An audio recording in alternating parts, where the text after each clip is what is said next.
各位教育同工，各位關心孩子成長嘅家長，大家好，歡迎嚟到我嘅頻道，將放進教育上。我係你哋嘅 Dicky 校長。喺我哋學校推動數據化觀課嘅呢幾年，我發現咗一個非常有趣嘅數據現象。無論老師用幾咁先進嘅 AI 教學工具，設計咗幾咁精彩嘅 STEAM 專題，大部分學生喺連續坐住聽課20分鐘後，專注力就會出現斷崖式嘅下跌。呢個時候，好多大人嘅直覺思維係呢班學生唔夠專心，要加強紀律，或者我哋要再多補習、多操練。但係喺我哋急住去揾補習班之前，我想請大家先睇睇我身邊呢位特別嘉賓，佢就係貓主子布丁。大家跟布丁打個招呼吧。故此我邀請咗佢。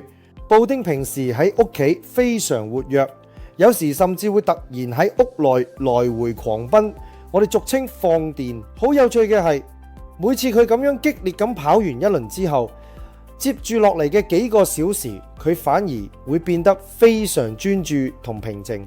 睇住布丁，我不禁反思，我哋大人係咪對學習有住根本上嘅誤解？我哋總以為要孩子大腦開機就必須把佢哋硬咗喺書台前死讀爛讀，我哋以為減少體育課嚟溫書，成績就會變好。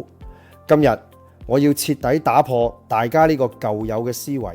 呢集節目我為大家帶來哈佛醫學院精神病學教授 John J. Ratey 嘅震撼著作，書名為《運動改造大腦》。我哋會探討作為家長同老師，我哋如何先改變自己對運動嘅固有認知，從而零成本地為我哋自己同孩子嘅大腦進行一次徹底嘅硬件升級。第一部分，思維大逆轉，運動唔係為身體，而係為大腦。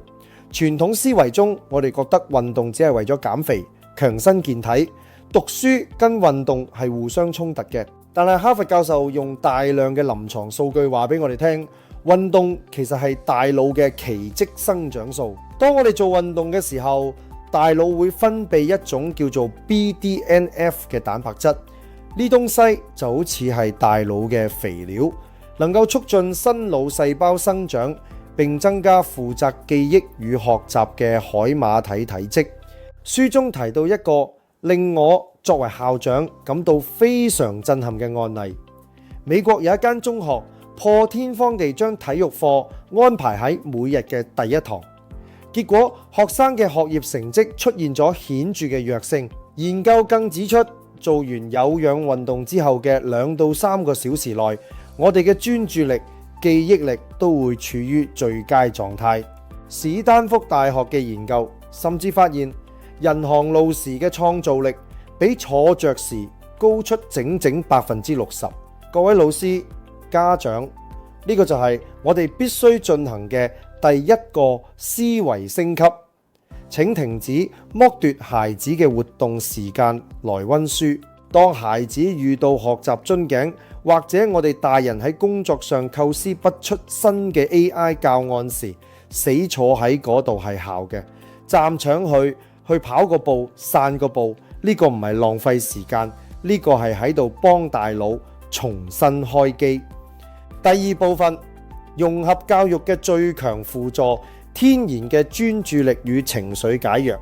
喺推動融合教育時，我哋經常會遇到有 ADHD 或情緒容易焦慮崩潰嘅學生。好多時候，我哋只能依賴行為量表，甚至藥物。但作者提出咗一個極具希望嘅方案：運動治療。ADHD 患者嘅大腦前額葉皮層活動通常不足，而呢區正係掌管專注力同埋自控能力㗎。運動能極速增加該區域嘅血流量同神經活動，故此非常有效。研究發現， ADHD 嘅學生只要做完20分鐘嘅運動，佢哋接落嚟幾個鐘頭嘅專注力測試成績就會有顯著改善。更重要嘅係，現代嘅大人同小朋友都面對極大嘅壓力，壓力會釋放皮質醇，長期會損害大腦，而運動能有效降低皮質醇分泌，令人快樂嘅安多芬同埋血清素，甚至能訓練我哋嘅壓力免疫系統。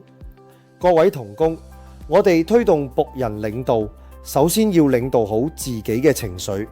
如果老師同家長自己每日都處於高壓、焦慮、不運動嘅狀態，我哋係好難有耐性去包容高需求嘅小朋友嘅。改變孩子嘅行為，先由改變我哋自己嘅身心狀態開始。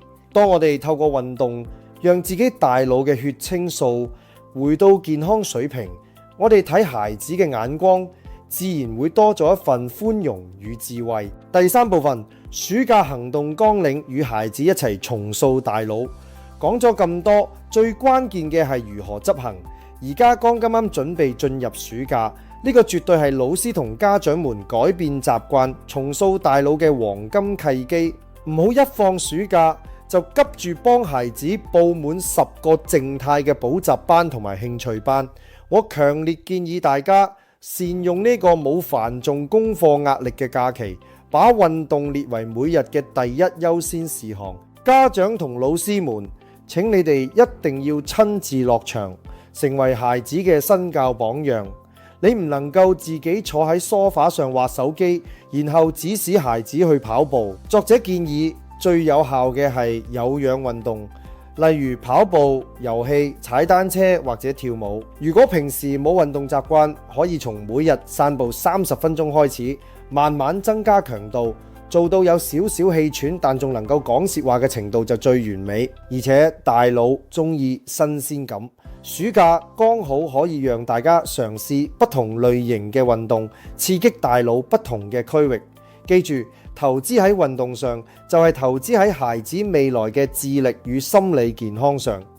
趁住呢個暑假，讓我哋陪住孩子一齊出汗，將大腦嘅潛能徹底激發出嚟。今日呢本運動改造大腦嘅分享就到呢度，希望呢份零成本嘅大腦升級指南能夠為大家嘅教育思維帶嚟衝擊。喺結束之前，我有一條問題想請大家喺留言區回答我，當作係我哋暑假前嘅承諾。為迎接呢個暑假，你打算為自己同孩子安排邊一項每日30分鐘嘅運動？你最希望呢項運動能幫你或細路改善大腦嘅邊個部分？例如增強記憶、舒緩焦慮、提升專注。歡迎大家喺下面留言，我會一一閱讀並同大家交流。如果你覺得呢條影片對你嘅教育思維有極大嘅幫助，請你俾呢條影片一個 like comment 分享你嘅睇法，並把影片 share 俾身邊所有正為孩子成績同埋情緒而苦惱嘅老師同工同家長朋友們。最後，千祈記得訂閱我嘅頻道，將放財教育上，並打開小鈴鐺。我係 Dicky 校長布丁，同觀眾講聲拜拜啦！我哋一齊趁暑假去跑個步，下集見。